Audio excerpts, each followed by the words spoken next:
conference and panel also has a sense of humour. We did say that was a modern Nephilim that had been spotted in Britain. It may look strangely like Andrew Ray. You don't know, but he's a giant personality. He's a very gifted poet.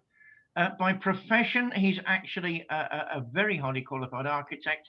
He's also one of my lots. He's a performer. He's a theatrical. Indeed, many years ago, he was one of the stars in a play that I put on, where he was a character called Husband Wife. Shakespeare in 10 scenes, both serious and tragic, by the Azerbaijani playwright Elchin Efendiyev, who loved himself so much he became his own wife. We had Andrew sitting on a chair on the stage in a dress talking to himself. He got most of the gags, he got most of the laughs. An incredible moment, but let's not minimize his poetry. It's groundbreaking, it's fresh. Ironically, in its use of ancient sources, it's bringing alive that type of tribal consciousness that maybe we need to be remembered of a little, you know, who we are, where we are, when we are, and the beauty of what our ancestors used to speak about. Andrew's recently been writing about giants. And Andrew, I will leave it to you, my friend. The floor is yours. After your, I don't know if you want Q&A or not, since we moved directly into the breakout room after your session. What I suggest is after your recitations, we move straight into the breakout sessions, but let me know what you're thinking. Andrew, take it away. Hello, David. Thank you for that introduction, and interesting you managed to dig out that old video of me. I'd forgotten that one existed. Yes, it was me dressed as the Green Man and covered in green paint in Trent Park, I believe. Right, how did I get into this? Well,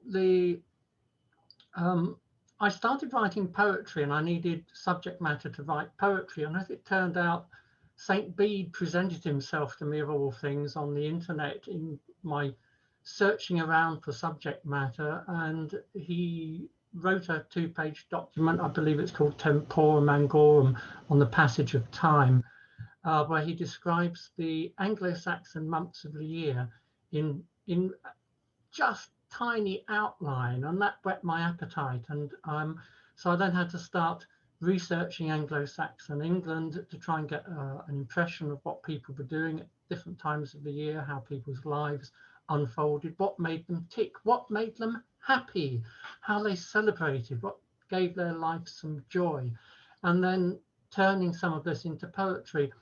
And you know, I've researched the area as a keen amateur historian. I have no credentials in this field for some time. And then I came across place names. And of course, we've got lots of place names which trace back to before the Doomsday Book. So you can see them in the Doomsday Book or even earlier documents sometimes, which are named after very interesting constructs like elves, witches, wizards, goblins, giants. And so I had I think about 14 or 15 different categories, and giants made up one of them.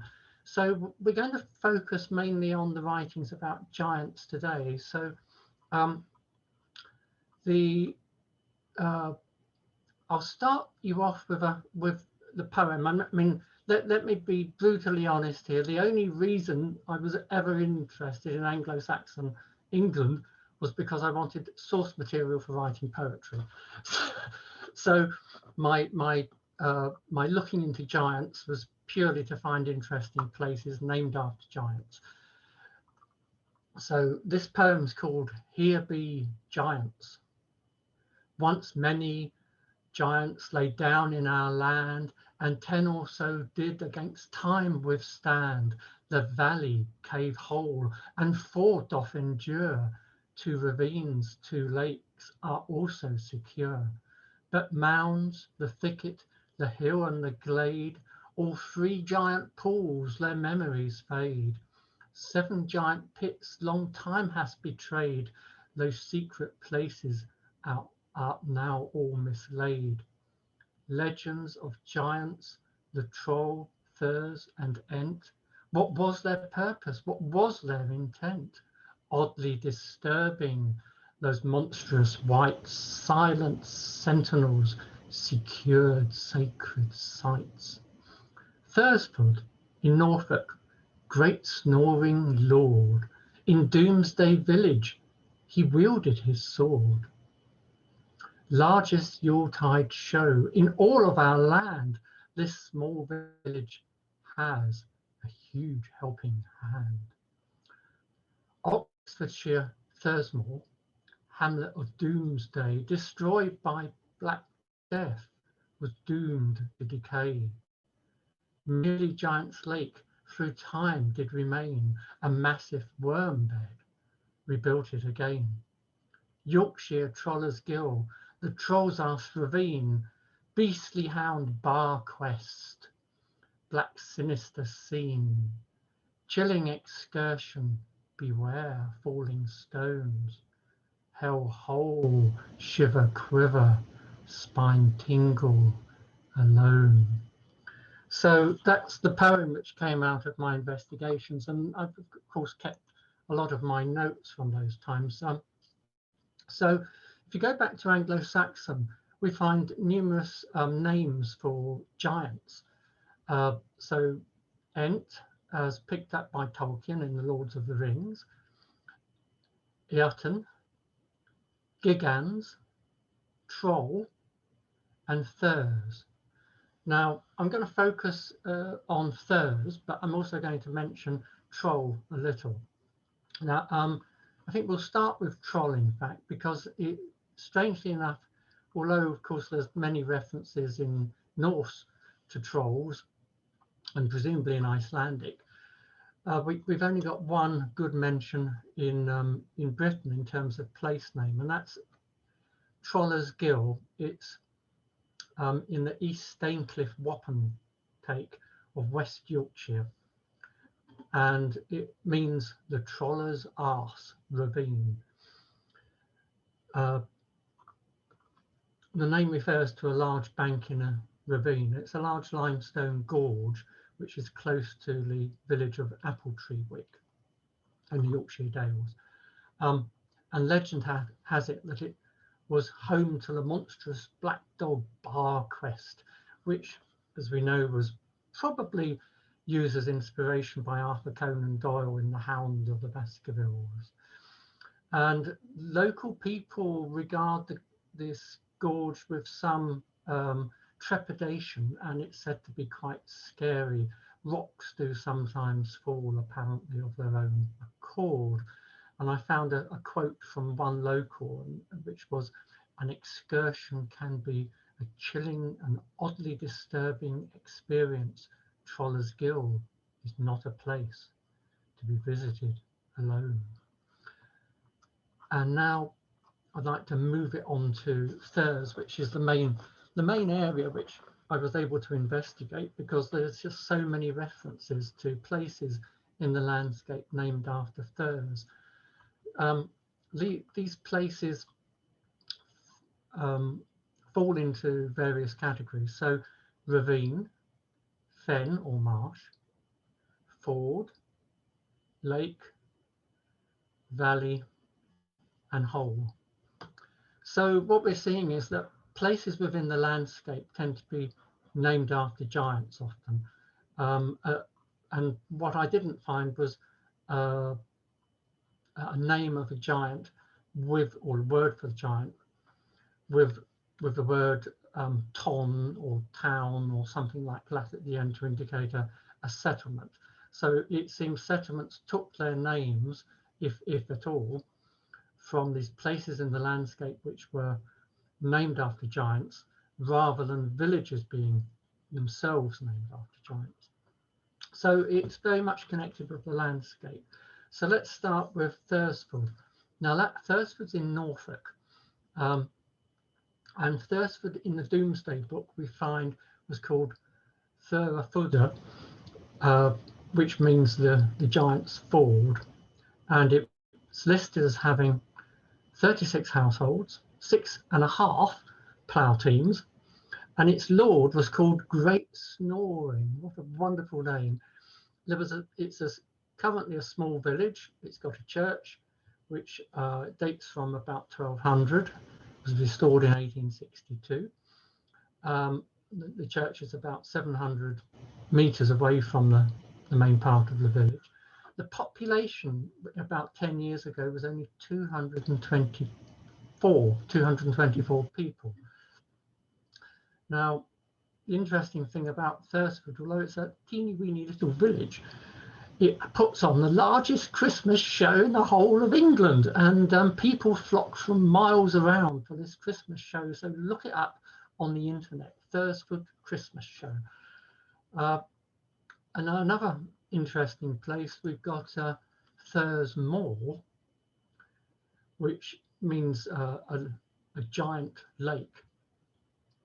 And this again we find was in the Domesday Book as Thurs Mera.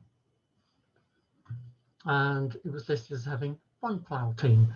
Now, sadly, some of our villages, of course, didn't survive. The Black Death wiped this one out in 1358, and it was then became abandoned. However, there was a Syrian billionaire who went on to buy the land and the house, the mansion which was there. And with his huge money, his worm bed, in Anglo-Saxon, worm bed means a hoard of treasure. With his worm bed, he rebuilt the mansion. Another one quickly is Thrispin Head, which means giant's fen. And again, that goes back to the Domesday Book. As a point of reference, if I couldn't find a place name in the Domesday Book or an earlier document, I mean, you could still argue that it could be an Anglo-Saxon name, but I just needed a point in time to draw a line, so that became my line. Other places of interest here. We've got, let's go on now to about actually 10 or 11 of these giant place names survived and are still used and can be easily found with a little bit of work on a Google map, for example. But we've got 17, which sadly it's difficult to find. That we know they're in Domesday. I can look them up and find them in Domesday Book, but I can't find them. They don't seem to be around anymore. They've just got lost in time. So just to rattle through some of these now, in modern English, we've got Giant's Pit a number of times. There's 5 places called Giant's Pit.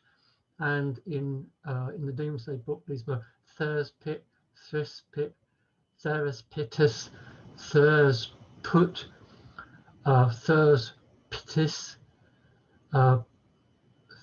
Thurcrisp, I can't even pronounce that one, Thurcrisp, and actually that one means Giant's Thicket, so that's why I'm having trouble with that one.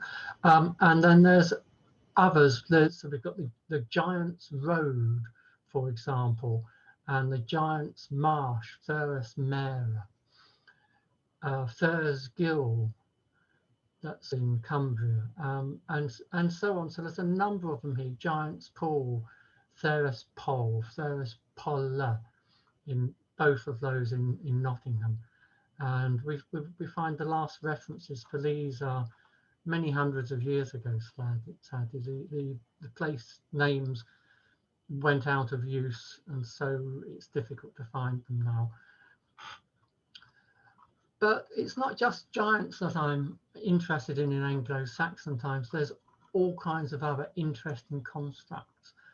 And one of those, for example, again connected with the landscape, are dragons. And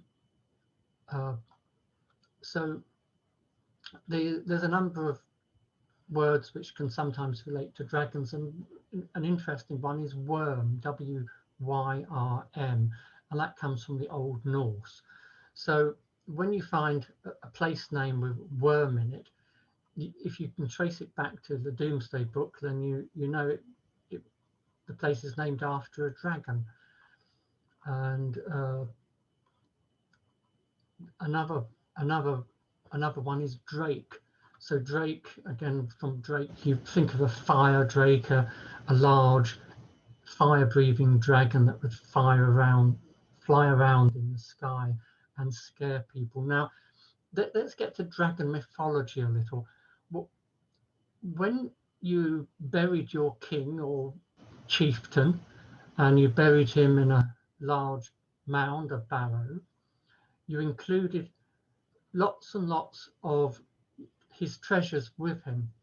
And in order to stop people from digging up this treasure, you spread the rumor that a dragon had curled up on the treasure and was guarding it. And this dragon, this worm, would guard this bed of treasure, a worm's bed, for an eternity. And this is why we can infer that Sutton, who hadn't, although there had been an attempt at digging it up and it failed, they missed the treasure, fortunately, that the Sutton Hoo treasure remained.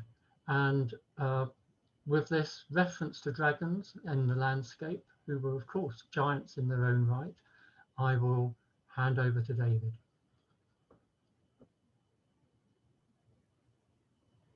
You're always a star, Andrew Ray.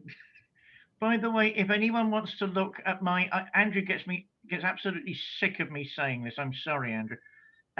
One of his best character parts is as Billy Boy in a Phones for You ads campaign years ago.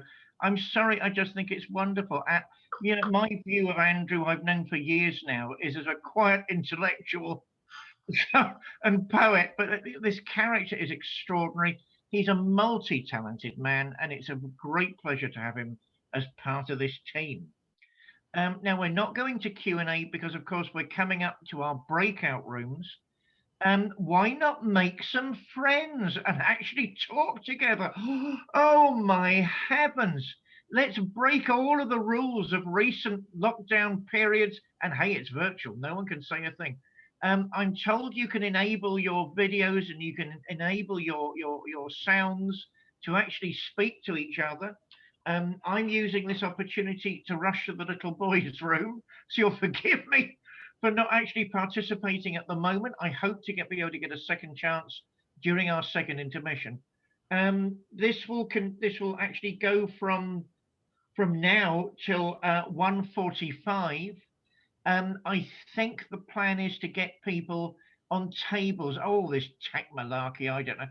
I think tables of a minimum of 7. I don't know if you can switch tables or whatever. Contact us if you're unhappy. But either way, why not get into a chat? You can talk to our speakers. You can get the pearls of wisdom. And hopefully someone can get Andrew to recite the Hag Tessa, which is one of my favorite poems of his, which he knows. You know, chat together, and my dear friends, we will meet together again at 1:45, 13:45 UK time. Desperate cleric disappearing to the boys' room. See you soon.